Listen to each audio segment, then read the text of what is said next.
우리나라를 보면 봄, 여름, 가을, 겨울 4계절이 있습니다. 봄에는 새싹이 돋아나고 여름에는 햇살을 받고 나무가 무럭무럭 자랍니다. 가을에는 단풍이 물들고 열매를 맺습니다. 봄, 여름, 가을에는 생각해 보면 아름다움이 있는데 겨울을 생각해 보면 나무에 앙상함만이 남습니다. 다른 계절에 비교하면 겨울나무는 볼품이 없습니다. 겨울나무 보면은요, 나무야 겨울나무야 눈 쌓인 날에 외로워 있어서 아무도 찾지 않는 추운 겨울을 바람 따라 휘파람만 불고 있느냐. 그런데 이런 궁금증이 생겼습니다. 겨울나무 노래는 있는데 다른 계절은 어떨까? 제가 인터넷에서 자료를 찾아보니까요, 봄나무, 여름나무, 가을나무에 대한 시나 노래는 거의 발견되지 않았습니다. 겨울나무에 대한 노래는 몇 곡이 있고 시도 제법 있는 걸 보았습니다. 왜 겨울나무는 볼품이 없고 앙상한데 이렇게 시와 노래가 많이 있지? 인생은 겨울나무를 통해서 무언가를 깨달아갈 수 있기 때문입니다. 교회 텃밭에 수년간 상추를 심어서 먹고 있는데요, 제가 상추를 가꾸면서 발견한 생명의 원리가 있습니다.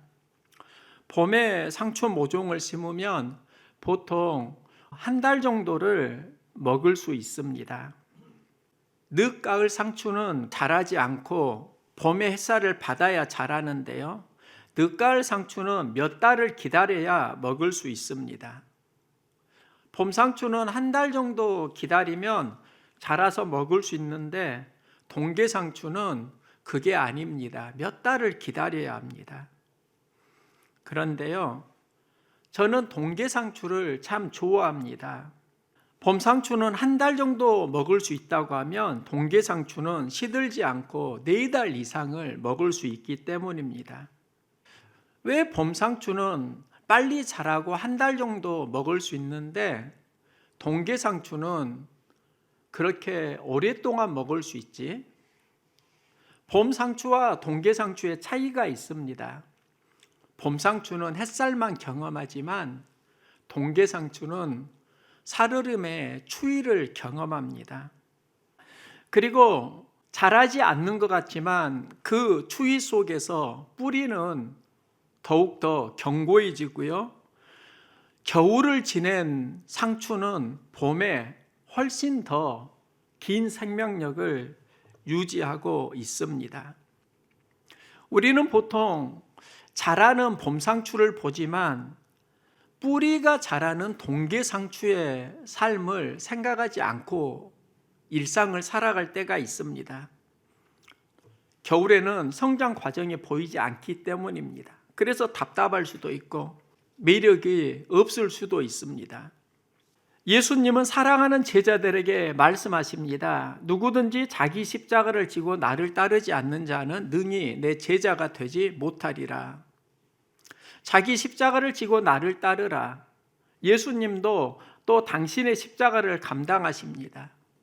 십자가는 계절로 말하면 무엇이지? 십자가는 겨울입니다.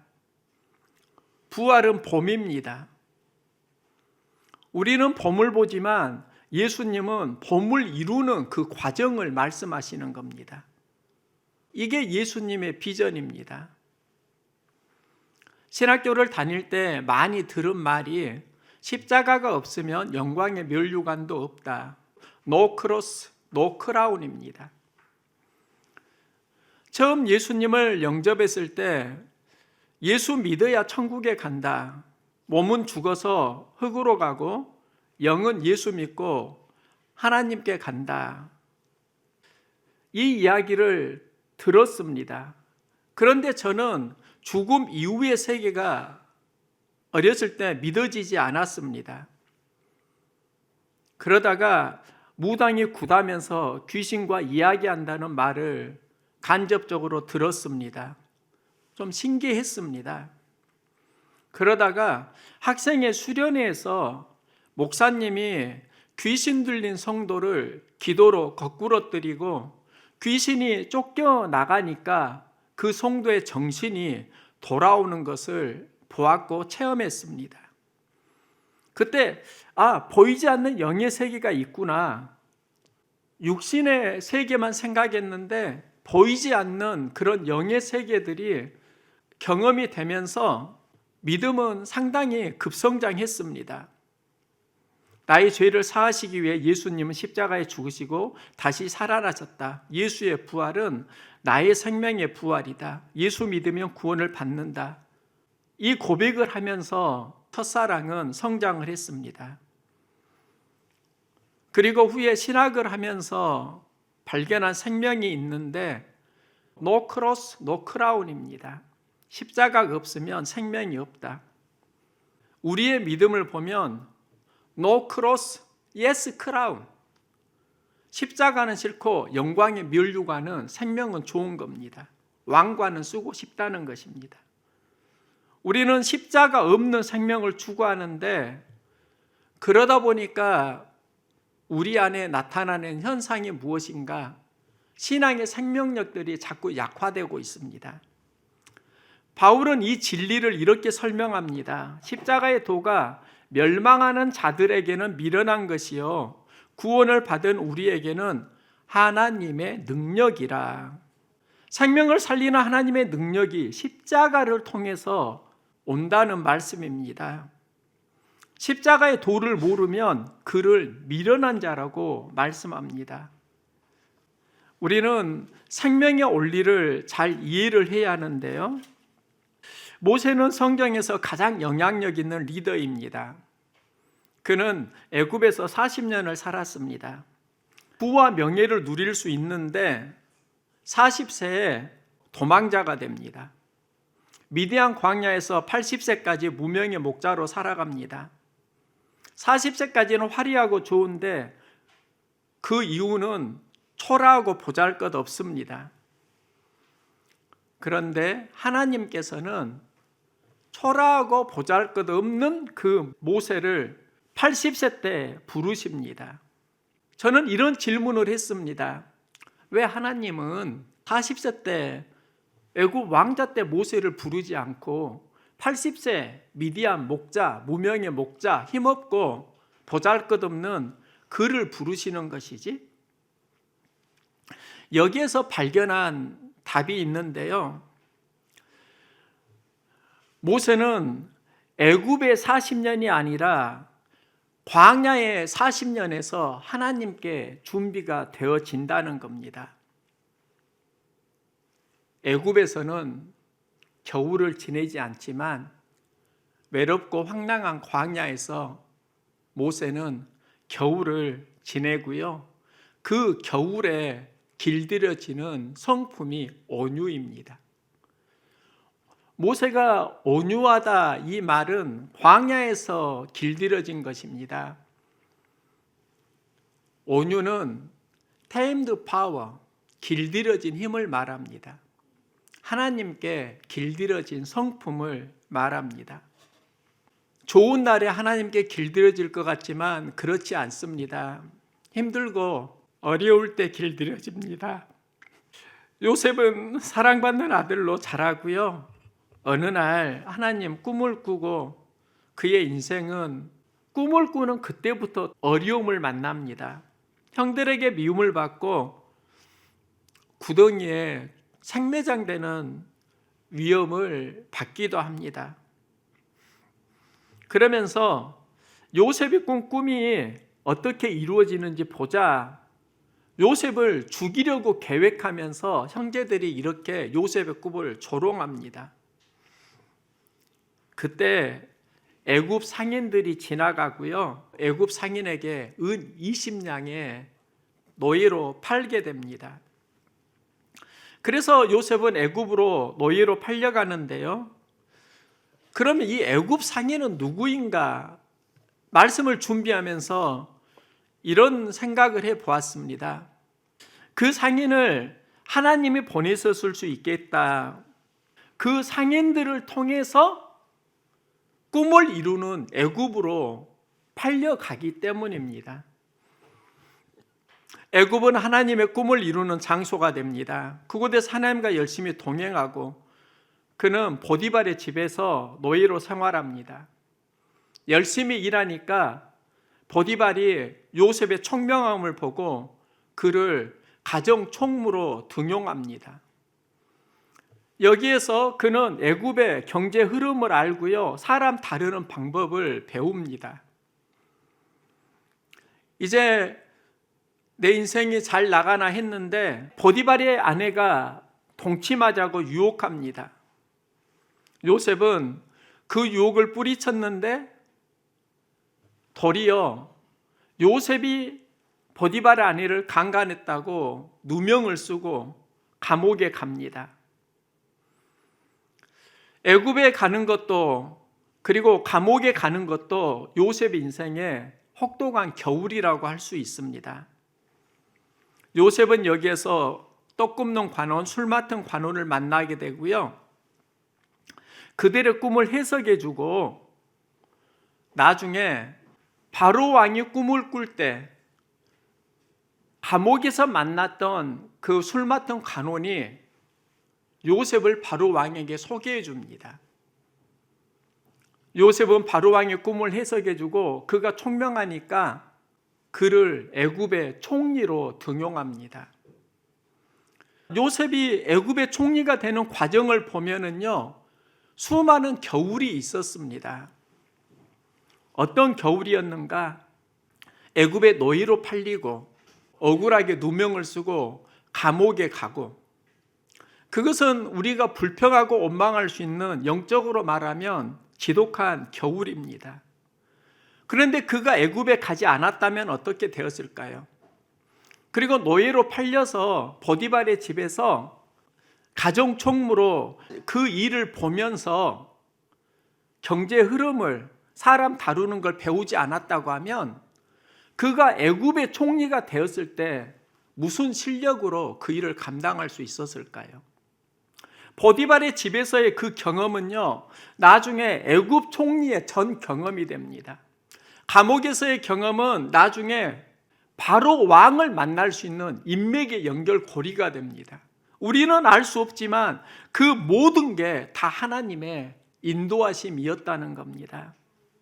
후에 형제들이 우리가 요셉을 노예로 팔아서 생명을 해야면 어떻게 하냐 두려워가지고 요셉에게 용서를 빌고 아버지의 유언에 형제들 해야지 말라 했다, 이렇게 말하니까 요셉이 형제들에게 하는 말이 있습니다. 당신들은 나를 해하려 하였으나 하나님은 그것을 선으로 바꾸었다.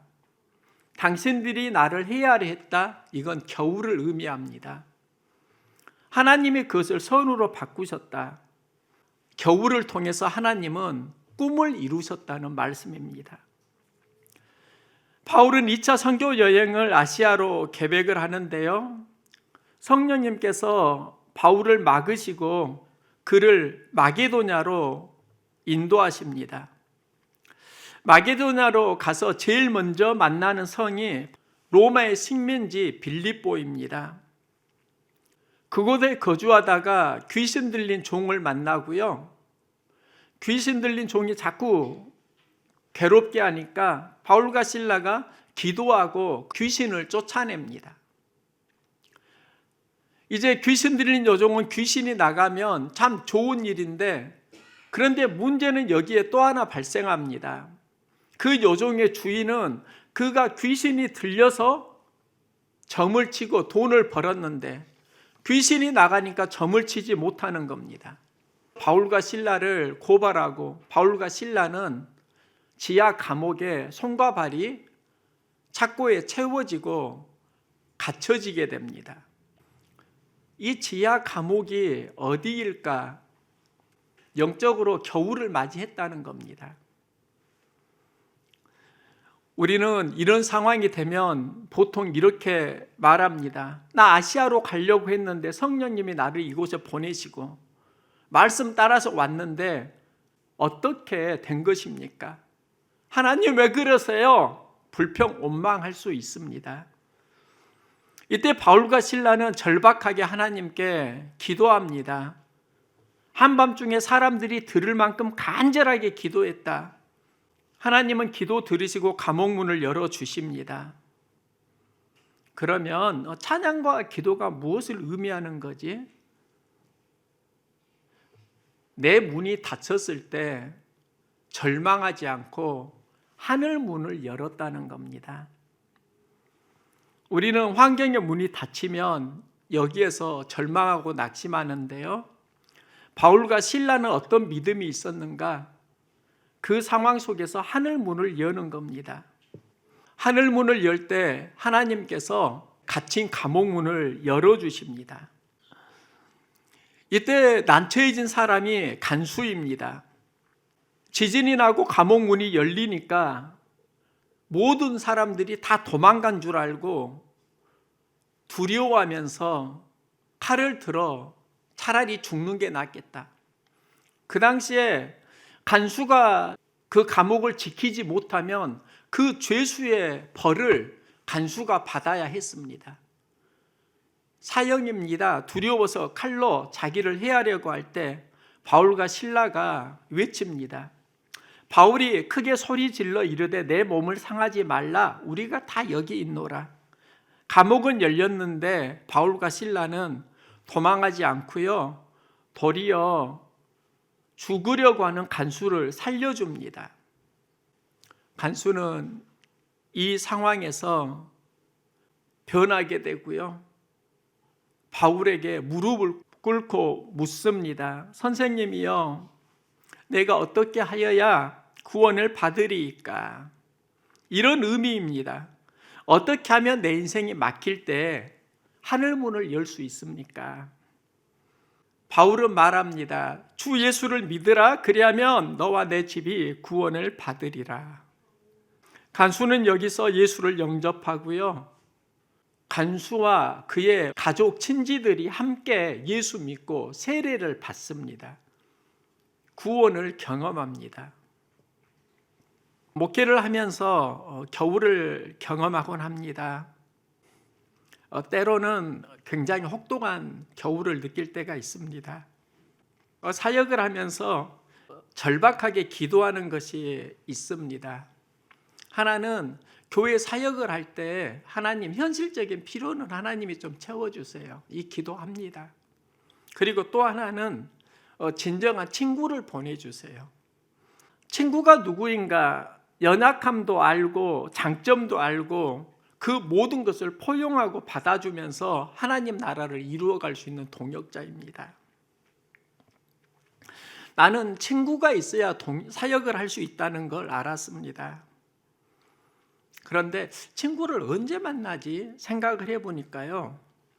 보통 겨울에 만나더라고요. 친구는 겨울에 떠나기도 하지만 겨울에 만나기도 합니다. 지금 한국 교회는 혹독한 겨울을 경험하고 있습니다. 얼마 전에 저희 동기 목사님에 대한 소식을 들었는데요. 교회를 힘겹게 개척을 했는데 감당하지 못하고 문을 닫고 서울로 갔다. 그 이야기를 들었습니다. 마음이 좀 안타까웠습니다. 그런데 그 이야기가 남의 이야기가 아닐 수 있겠다 하는 두려움이 갑자기 몰려오는 겁니다. 이자율은 오르고 전도는 안 되는 상황에서 지속되면 추운 겨울을 감당하기가 버거울 수 있겠다. 좀 마음이 두렵기도 하고 염려, 걱정도 솔직히 되었습니다. 그러면서 하나님께 이런 기도를 드리기도 했습니다. 새 아이들이 성인이 될 때까지는 좀 뒷바라지를 해줄 수 있었으면. 좀 속상한 기도지만 마음이 낙심될 때 하게 되는 기도입니다. 그런데 오늘 본문을 보니까 교회가 어떻게 세워지는가를 보여주더라고요. 바울과 실라가 지하 감옥에서 손과 발에 착고가 채워지고 한밤중에 한 일이 기도와 찬양입니다. 그냥 기도가 아니라 절박한 기도이고 절박한 찬양입니다. 찬양과 기도는 하늘 문을 여는 무기가 됩니다. 하늘 문이 열리니까 자신을 가둔 감옥 문이 열립니다. 자신의 문제가 해결됩니다. 우리는 보통 여기까지를 기적으로 생각합니다. 그런데 새로운 기적이 일어나더라고요. 자신을 가둔 간수가 예수를 믿고 간수와 그의 친지들을 통해서 빌립보 교회가 시작이 되는 겁니다. 바울이 여기 왔던 목적이 무엇이었는가? 교회를 세우기 위해서였는데 그 교회가 어디에서 태동이 되는가 하면 지하 감옥에서 자신을 지키던 그 간수, 그에게는 온수일 수 있는데 겨울에 만난 친구가 되더라는 겁니다. 빌립보 교회는 겨울에 만난 친구를 통해서 시작되고 이것을 기반으로 빌립보 교회는 성장해 갑니다. 우리가 살면서 하나님은 기도하라고 하시는데 좀 막히고 답답할 때가 있지 않습니까? 그럴 때가 저에게도 솔직히 좀 있더라고요. 한숨만 나올 때가 있고요. 기도는 막힐 때가 있는데 새벽에 하나님 앞에 서서 기도할 때 하나님과 저의 어떤 셀프 대화가 시작되었습니다. 기가 죽고 낙심만 할 거니? 낙심만 할 거니? 하나님이 교회 사장 아시잖아요. 좀 말하기 어려운 나만의 신음과 아픔 하나님 아시잖아요. 그 버거움 하나님 아시잖아요. 그래 알아. 그래서 기도하고 찬양하려. 내가 너에게 겨울에 만난 친구를 보내줄게. 기도와 찬양을 포기하지 않으면 친구를 만날 거야. 겨울을 이기면 더 큰 선물을 보여줄게. 금식하면서 계속 이 대화를 했습니다. 근데 사실 큰 선물이 무엇인지는 모르겠습니다. 금식하고 기도할 때 하나님 주시는 마음입니다. 다음 주에 추수감사주일인데요. 하나님께서 주시는 마음이 너의 인생의 추운 겨울을 감사하라입니다. 찬양하고 기도하라입니다. 추운 겨울에 찬양하고 기도하면 내가 좋은 친구 보내줄게. 예수님은 우리에게 말씀하십니다. 내 계명은 곧 내가 너희를 사랑하는 것 같이 너희도 서로 사랑하라 하는 이것이니라. 사람이 친구를 위하여 자기 목숨을 버리면 이보다 더 큰 사랑이 없나니 너희는 내가 명하는 대로 행하면 곧 나의 친구라. 우리는 죄가 있고 결국은 사망에 이를 목숨인데요. 예수님이 우리의 죄를 대신해서 죽으셨습니다. 이 말씀은 내가 너희의 좋은 친구라는 말씀입니다. 그런데 너희가 죽어야 되는데 예수님이 오셔서 우리의 죄를 사해 주셨다. 예수님은 친구가 되신다. 어떤 친구인가? 인생의 겨울에 만난 친구라는 겁니다. 교회가 어디에서 시작되는가? 예수님을 통해서 세워집니다. 예수님이 교회의 반석이 되십니다. 그리고 예수님이 하시는 말씀이 있습니다. 인생의 겨울에 내가 무엇을 하느냐에 따라서 때가 되면, 타이밍이 되면 하나님의 손은 움직일 거야. 친구를 보내주실 거야. 여러분의 인생 가운데 겨울을 경험하고 있지 않습니까? 신음하고 낙심이 되고 걱정이 되고 눈물은 메마르고 신음하는 그때 있지 않습니까? 추운 겨울은요, 하나님을 만나는 전환점이에요. 중요한 건 찬양하고 기도하는 삶입니다. 인생이 겨울인 것 같지만 겨울에는 진짜 친구를 만날 수 있는 기회가 됩니다. 하나님 주신 좋은 친구 찬양과 기도로 만드시고요. 또 좋은 친구로 성장해 갈 수 있기를 소망합니다.